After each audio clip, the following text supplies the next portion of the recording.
All right, so Austin Dillon's called in to the show this morning. Austin, it's Tuesday, been a couple days removed from the action at Richmond.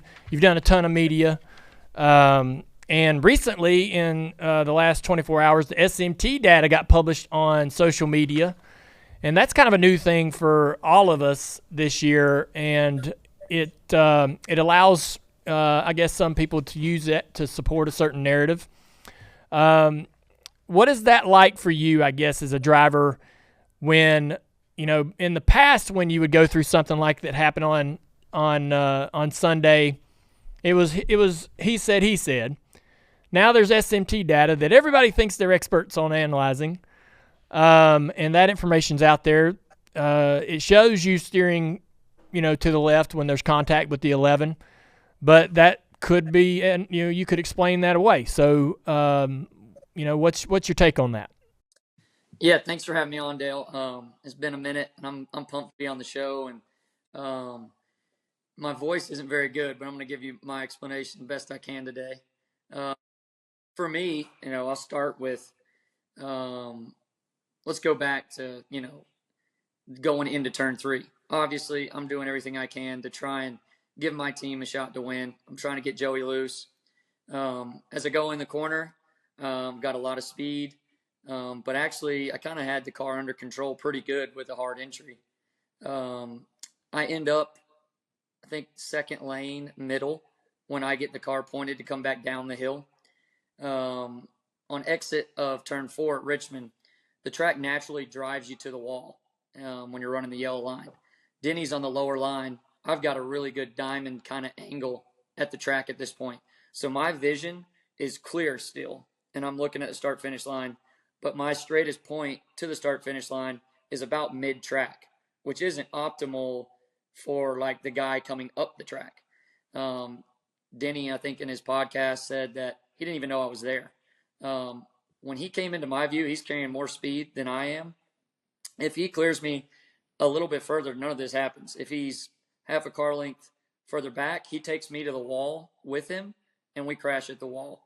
When he comes up, I'm headed to the same angle as I am.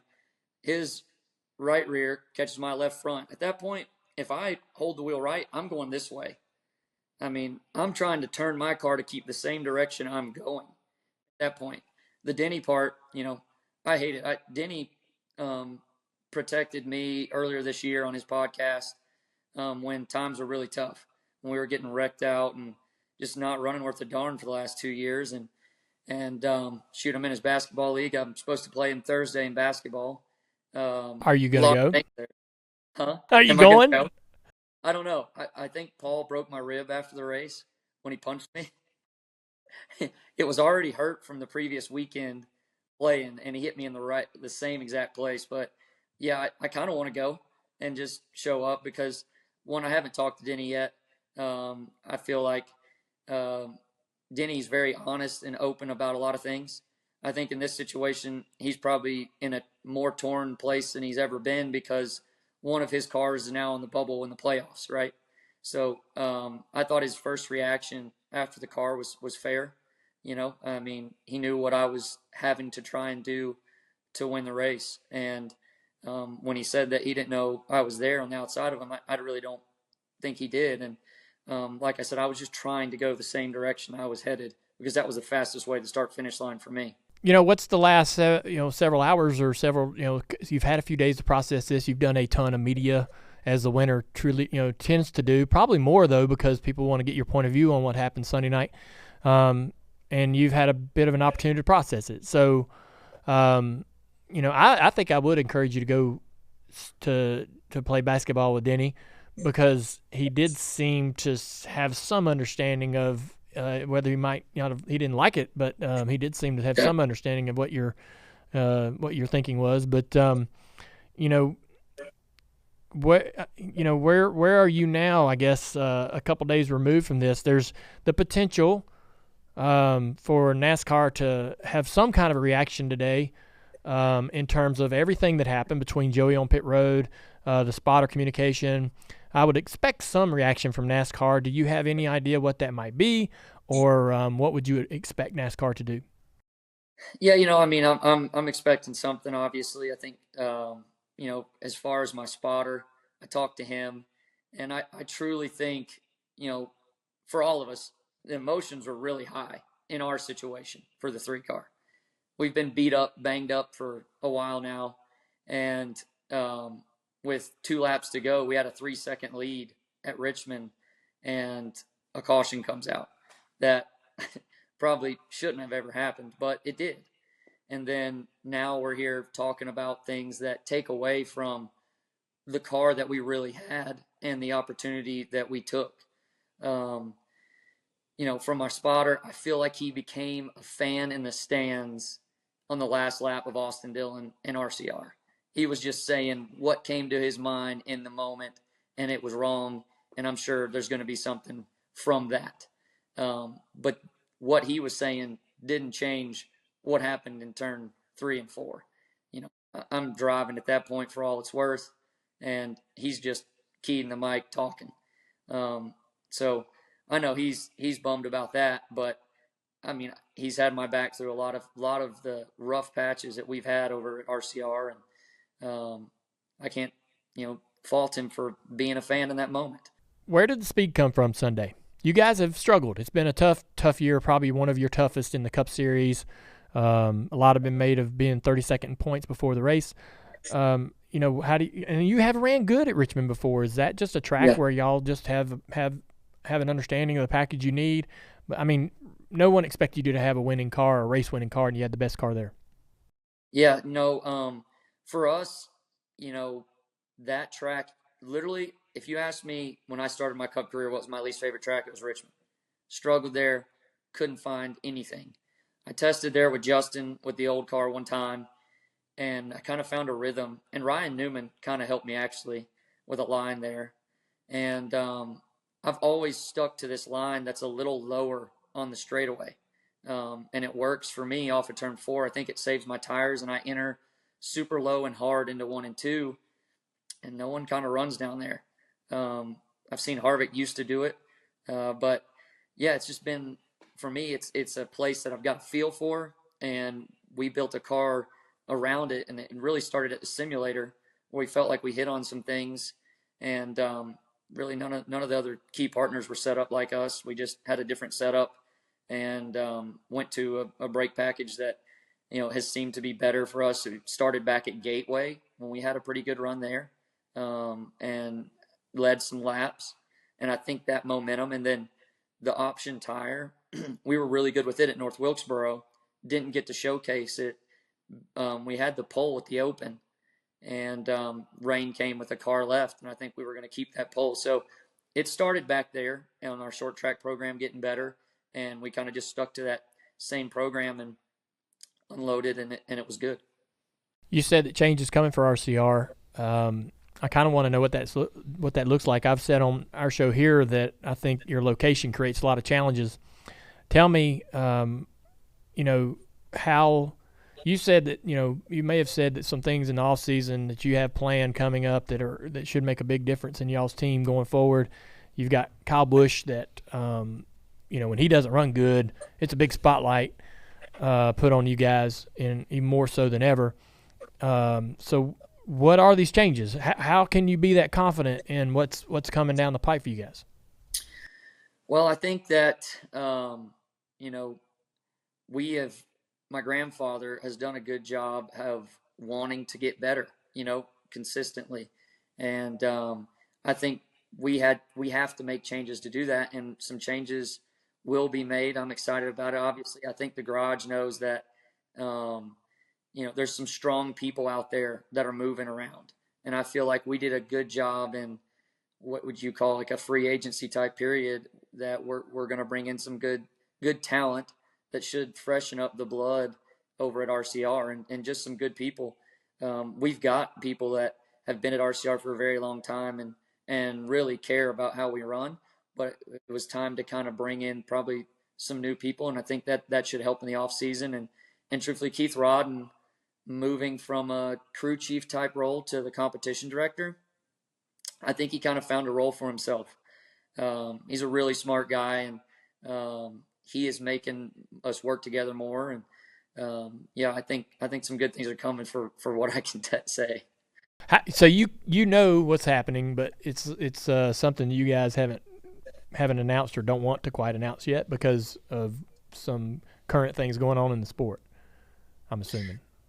Yeah, I mean, it's just silly season is kind of wild in NASCAR, obviously, and we're waiting to make the calls when we can. And Why did Petree leave? man, I think the performance from both teams had dropped, and but it was in a place like Petree was one of the first people to call me after we won, and Andy called me. He was like, "Man, I knew that was your shot to win. I felt like Richmond is just a great place for you." His son-in-law is my front tire changer, so relationship there. I think Andy, there was a lot of pressure being put on him from both teams, and it was one of those things where, look, he told my grandfather straight up, if you need to make a change, we'll make a change. And he's that way. He's kind of upfront about it. He's been through it, and he's very relatable with my grandfather since he owned a race team himself. So I'm glad that Andy and myself and RCR still have a good relationship. And for him to call me after the race, I thought that was really special. Him and one of my other favorite text messages was Mark Martin. He hit me up after the race and said spectacular, and I was just like, that's like a hero for me. One of the guys that I used to watch as a kid, and getting a text from him and Mike Skinner, Chocolate Myers, guys that I've grown up around. It was pretty cool. Um, I publicly said that you need to be positioning for an executive owner stake in the business. For the success of RCR, I see you as a big part of that. Having driven the cars and been around this since you're a child, it just seems to make sense to me. Is that realistic? What is the 5-year plan for Austin, the driver, and Austin as a member of RCR?